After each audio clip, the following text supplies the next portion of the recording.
ஸ்வீட்டோ காரமோ அது எஸ்விஎஸ் கடலை மாவு மற்றும் அரிசி மாவுல செஞ்சா டேஸ்டுக்கு டேஸ்ட், ஆரோக்கியத்துக்கு ஆரோக்கியம். ஹலோ மதுரை நேயர்கள் அனைவருக்கும் அன்பான வணக்கம். நான் உங்க ரமேஷ். இப்படி ஒரு சாலையும் ரெண்டு பக்கமும் மரமும் இருந்தா போதும், போய்கிட்டே இருக்கலாம். சுற்றுலானா யாருக்கு தான் பிடிக்காது? அப்படி சுற்றுலா போவதற்காகவே GoPro 12 வாங்கி இருக்கோம். இனி இப்படித்தான் அடிக்கடி கோ அப்படின்னு GoProவோட போய்கிட்டே இருக்க போறோம். மதுரையில இருக்கிறவங்களுக்கு சுத்தி பார்க்க மீனாட்சி அம்மன் கோவிலை விட்டா என்ன இருக்கு அப்படிங்கிற கேள்விக்கு இங்கு நிறைய இடங்கள் இருக்கு. என்னென்ன இடங்கள் இருக்கு, தொடர்ச்சியா அதை பத்தி தான் நாம பார்க்க போறோம். நானும் என் மனைவியும் முதல்ல எங்க போறது அப்படின்னு திட்டமிட்ட நேரத்துலதான் தேனி மாவட்டம் பெரியகுளத்துல இருந்து 9 கிலோமீட்டர் தூரத்துல மினி குற்றாலம் ஒண்ணு இருக்குன்னு சொன்னாங்க. அப்புறம் என்ன, கும்பக்கரை அருவிக்கு பைக்ல நானும் மனைவியும் கிளம்பிட்டோம். கும்பக்கரை அருவி எப்படி இருக்கும் அப்படிங்கிற பரவசம் போகும்போதே எங்களுக்கு நிறைய இருந்துச்சு. என்னை விட என் மனைவிக்கு சுற்றுலானா அப்படி ஒரு இஷ்டம். மரங்களுக்கு நடுவில் மனசு மான் போல துள்ளி ஓடியது. நாங்க மதுரையில இருந்து 90 கிலோமீட்டர், அதாவது திண்டுக்கல் 4-வே பிடிச்சு வாடிப்பட்டியை கடந்து கொடை ரோட்ல கட்டடிச்சு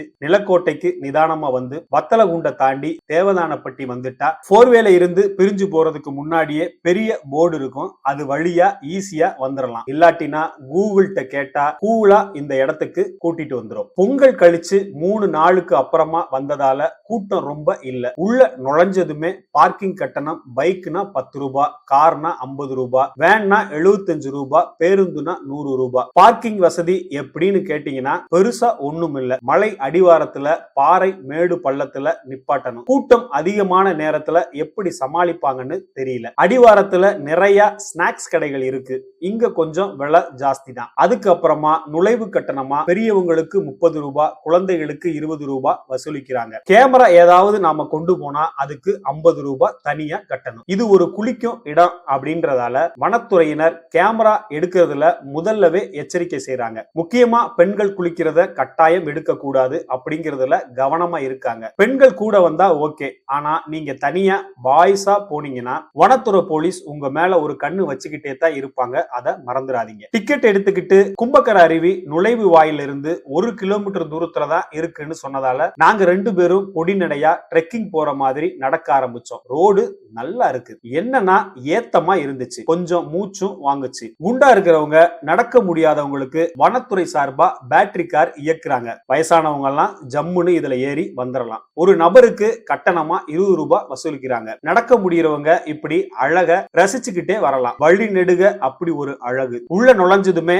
அழகான மூங்கில் குடில் இருக்கு. இதுல கடைசியா போட்டோ எடுத்துக்கிறாங்க, ரெஸ்டும் எடுத்துக்கலாம். அதை தாண்டினதும் சுத்தமான முறையில கழிப்பறைகள் லேடிஸ் பாய்ஸுக்குன்னு தனித்தனியா இருக்கு. அதை தாண்டினா அறிவுக்கான படிக்கட்டுகள் இருக்கு. படிக்கட்டை தாண்டினதும் அப்பன் முருகப்பெருமான் சின்ன குன்றுல வேலோட கற்சிலையில அருமையா காட்சி அளிக்க, பக்கத்திலே விநாயகரும் காட்சி தராரு. முக்கியமா இங்க குரங்கு இருக்கு. ஆனா பயப்பட தேவையில்லை. ஏன்னா இங்க உணவு சாப்பிட யாருக்கும் அனுமதி இல்லை. அதனால குரங்கு எந்த தொந்தரவும் நம்மள செய்யாது. சாமி தரிசனம் முடிச்சதும் அப்படியே கீழே இறங்கி வந்தா சலசலன்னு ஓடுற தண்ணி சத்தம் நம்மள குளிக்கவும் கும்மாளம் போடவும் கூப்பிடும். இடுப்பளவு தண்ணியில நீந்தி குளிக்கிற சுகமே தனிதான். என்ன கேட்டா குட்டி சுட்டி வாண்டுகளுக்கு இந்த இடம் சொர்க்கம் தான். இதுக்கு நடுவுல அருவியோட 2 கரையையும் இணைக்கிற மாதிரி ஒரு பெரிய இரும்பு பாலம் போட்டு இருக்காங்க. இது எதுக்குன்னா, முன்னாடி ஒரு முறை வெள்ளம் வந்தப்ப அந்த கரையில மாட்டிக்கிட்டவங்களை வனத்துறையினர் காட்டு வழியா 3 கிலோமீட்டர் சுத்தி கூட்டி வந்து மீட்டு இருக்காங்க. அப்படி காட்டு வெள்ளம் வந்தா அதுல இருந்து ஈஸியா இந்த கரைக்கு வரத்தான் இந்த இரும்பு பாலம். ரொம்ப உறுதியா இருக்கு. நீங்க கட்டாயம் இந்த பாலத்துல மேல ஏறி ஒரு வியூ பாருங்க. நாங்க ஏறி பார்க்க மறந்துட்டோம். குளிச்சதும் பெண்கள் ட்ரெஸ் மாத்துறதுக்கு தனியா ஒரு பெரிய அறை இருக்கு. இது ரொம்ப முக்கியமான விஷயம். சோ லேடிஸ் குளிச்சுட்டு ட்ரெஸ் சேஞ்ச் பண்ணிக்கலாம். அதை தாண்டினா கிரில் கம்பி போட்ட படிக்கட்டு பாதை வரும். அந்த வழியா போனா தான் அருவியில குளிக்கலாம். பாலத்துக்கு அந்த பக்கமா போயும் போகலாம், படி வழியா இப்படியும் போகலாம். நாங்க படி வழியா தான் போனோம். வழியில நிக்கிற இவர் யாரும் இல்ல, ஃபாரஸ்ட் போலீஸ். கடைசியா தான் தெரிஞ்சிச்சு. டூரிஸ்ட் மாதிரியே போலீஸ் இங்க கண்காணிப்பாங்க. அதனால பாதுகாப்பு விஷயத்துல இங்குள்ள ஃபாரஸ்ட் அதிகாரிகளை பாராட்டியே ஆகணும். எல்சேஃப்ல பாதையை தாண்டினா குட்டி குற்றாலம் கண்ணுல தெரியும். செம்ம குளிர். மதியம் 2 மணிக்கெல்லாம் எனக்கு பல்லு ஆடிச்சுன்னா பாத்துக்கோங்க. அப்ப அதிகாலையில குளிச்சா என்னமா குளிரும். இந்த தண்ணி வட்டக்கானல், கொடைக்கானல், அப்புறம் மேற்கு தொடர்ச்சி மலைப்பகுதியில பெய்கிற மழை நீரெல்லாம் இங்க அருவியா கொட்டுறதா சொல்றாங்க. மூலிகை தன்மை கொண்டதால இங்க குளிக்கிறது ஆரோக்கியம்னு நம்புறாங்க. வீட்டுக்குள்ள பக்கெட்லயும் சவர்லயும் குளிக்கிற நமக்கெல்லாம் நிச்சயமா குளுகுளுன்னு இயற்கையா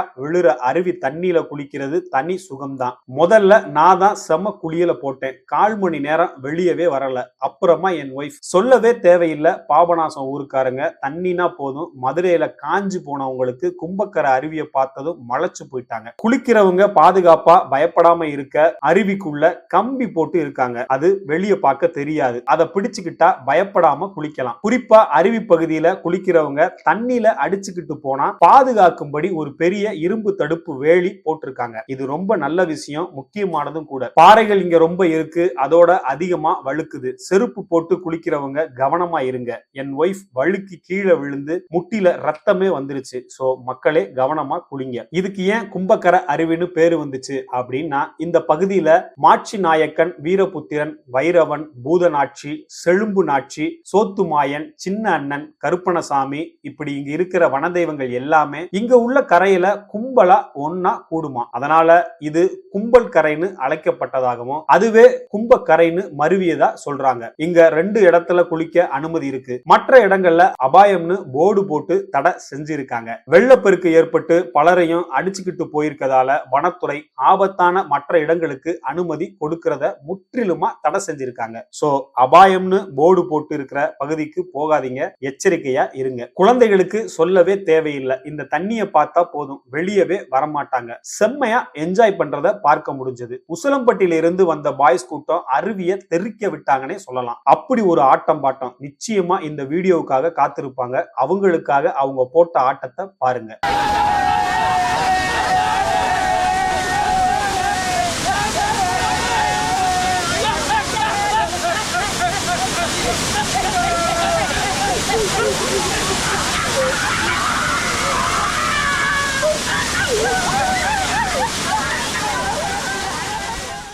பல திரைப்படங்கள் இந்த இடத்துல எடுத்திருக்காங்க. கோடை காலத்திலும் அருவியில தண்ணி கொட்டும்னு சொல்றாங்க. குறிப்பா மார்ச்ல இருந்து ஜூன் வரை கண்டிப்பா அருவியில தண்ணி இருக்கும். அதனால மிஸ் பண்ணாம ஒரு விசிட் அடிங்க. குழந்தைகளுக்கு வைபான இடம் தான். நல்ல பாதுகாப்பு, ட்ரெஸ் சேஞ்ச், டாய்லெட் வசதி, தடுப்பு கம்பிகள், இரும்பு பாலம், ஃபாரஸ்ட் போலீஸ் கண்காணிப்பு, பேட்டரி கார், மூலிகை குளியல்னு நல்லா என்ஜாய் பண்ணலாம். இங்க போறதுக்கு முன்னாடி முக்கியமா நீங்க தெரிஞ்சுக்க வேண்டிய விஷயங்கள் என்னன்னா, தடை செய்யப்பட்ட வனப்பகுதிக்கு யாரும் போகாதீங்க. விலங்குகள் நலன் கருதி குளிக்கும் போது சோப்பு ஷாம்பு பயன்படுத்த தடை போட்டிருக்கதால அதை கொண்டு போகாதீங்க. ரொம்ப வயசானவங்க ட்ராக் பேண்ட் போட்டு குளிக்கிறது சேஃப்டி. அருவிக்குள்ள மது, சிகரெட் குடிக்க கூடாது, தடை செஞ்சிருக்காங்க. முக்கியமா துணி துவைக்க அனுமதி கிடையவே கிடையாது. பாறைகள் வழுக்குவதால செருப்பு போட்டு குளிப்பதை தவிர்த்தா நல்லது. இந்த கும்பக்கரை அருவி காலையில 8 மணில இருந்து மாலையில 4 மணி வரைக்கும் திறந்திருக்கும். அது வரைக்கும் தான் அனுமதி. 4 மணிக்கு மேல அலவுடு இல்ல. கிட்டத்தட்ட 3 மணி ஆயிருச்சு. காலையில சாப்பிட்டது,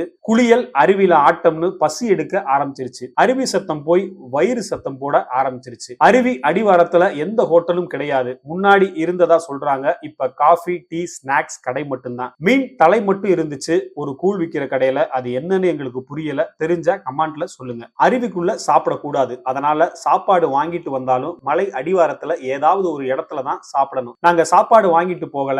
அதனால பசி பசி அங்கிருந்து கிளம்பிட்டோம். வர்ற வழியில ஏதாவது அசைவ கடை இருக்குதான்னு தேடிக்கிட்டே வந்தோம். ஒண்ணுமே இல்ல. ஏன்னு தெரியல, தெரிஞ்சா கமெண்ட்ல சொல்லுங்க. கடைசியா புதுப்பட்டியில, அதாவது 4-வே ஆர்ச் தாண்டினதும் குறிஞ்சி அசைவ ஹோட்டல்னு இருக்கு. பேரு ரொம்ப பொருத்தமா இருந்துச்சு. ஒரே ஒரு ஹோட்டல் தான். அதை விட்டா 10 கிலோமீட்டர் தாண்டி வந்தா தான். எங்களுக்கு இருந்த பசியில குறிஞ்சி ஹோட்டலுக்குள்ள நுழைஞ்சு சுட சுட பரோட்டா, செட்டிநாடு சிக்கன் கிரேவி, வழியல்னு சாப்பிட்டோம். 2 பரோட்டா தான் சாப்பிட்டேன். வயிறு ஃபுல்லா ஆயிருச்சு. ருசி எப்படின்னு கேட்டீங்கன்னா பசி ருசி அறியாதுன்னு தான் சொல்லுவேன். சால்னா கிரேவி எனக்கு ரொம்ப பிடிச்சிருந்துச்சு. பட்ஜெட் ஹோட்டல், 225 ரூபாய் தான் எங்களுக்கு வந்துச்சு. நைட்டு 12 மணி வரை இந்த கடை இருக்கும். சைனீஸ், ஃபாஸ்ட் ஃபுட், சிக்கன் சாயங்காலத்துக்கு மேல வேற லெவல் இருக்கும்னு சொன்னாங்க. உங்களுக்கும் பசி எடுத்தா குறிஞ்சி ஹோட்டல் இருக்கு. இந்த முறை வைகை டேம் வழியா கட்டடிச்சு ஆண்டிப்பட்டி, உசிலம்பட்டி, செக்கானூரணி வழியா நாகமலைக்கு வந்து சேர்ந்தோம். இன்னும் இங்க சுத்தி பார்க்க பல இடங்கள் இருக்கு. பட்ஜெட் டூரா எல்லாரும் போகலாம். எங்க 2 பேருக்கு செலவு பைக் டிராவல்ங்கிறதால மொத்தம் 700 ரூபாய் தான் வந்துச்சு. Bike bike car best. Bus பெரிய குளத்துல இருந்து எப்பவாவது தான் இருக்குன்னு சொல்றாங்க. ஆட்டோ வசதிகள் இருக்கு. காஸ்ட் வைஸ் எப்படின்னு தெரியல. சின்ன ஃபேமிலி ஃப்ரெண்ட்ஸா சேர்ந்து நீங்க கண்டிப்பா இங்க போகலாம். முக்கியமா கோடை காலத்துல மிஸ் பண்ணாம இந்த இடத்துக்கு போயிட்டு வாங்க. ஃபர்ஸ்ட் டைம் அப்படிங்கறதால சில பல விட்டு போயிருக்கும். அடுத்த முறை அதை எல்லாம் சரி செஞ்சு உங்களுக்கு பதிவு செய்யறோம். இதே போல வேறு ஒரு பட்ஜெட் டூருக்கு உங்களை கூட்டிட்டு போறோம். நம்ம வீடியோவை பார்த்துட்டு உங்க கருத்தை கமெண்ட்ல அருவி மாதிரி கொட்டுங்க. நீங்க ஏற்கனவே போயிருந்தா அந்த அனுபவத்தை பகிருங்க. போகாதவங்க போயிட்டு வந்து எங்களுக்கு சொல்லுங்க. நன்றி, வணக்கம்.